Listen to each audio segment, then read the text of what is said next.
Hello, welcome back.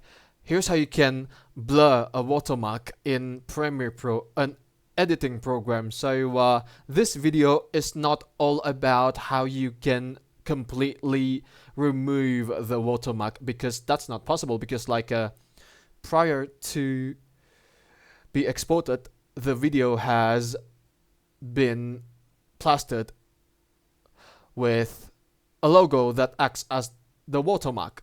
So here I'll show you how to blur it. So let's say if you want to blur the assistive touch symbol that's shown on the iPhone screen, which is this one and this one, to blur it, copy and paste this, and then right click, unlink, put it on top of the video layer, the original video layer, that's to say, and then we get to mask it.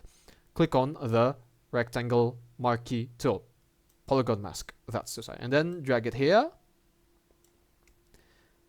and then all you have to do now is to select the area that you want to blur, which is this assistive touch icon on iPhone, just like so. And then you add another one to blur this part. So click on this again, and then simply put it here,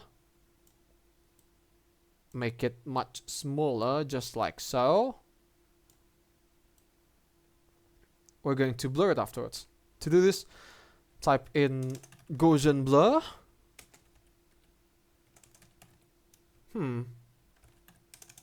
What about blur?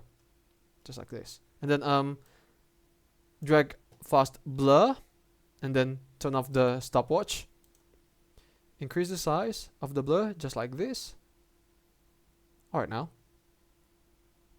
the the assistive touch icon has been blurred, just like so. It's pretty much easy, especially if you want to blur something using Premiere Pro. For example, there's this thing that you want to blur.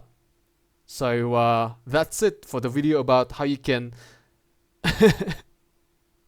blur watermarks. Not to remove watermarks, that's exclusive. Thank you for watching, guys. Give it a like, comment, and don't forget to subscribe to the channel. For me, it's good day. Ciao.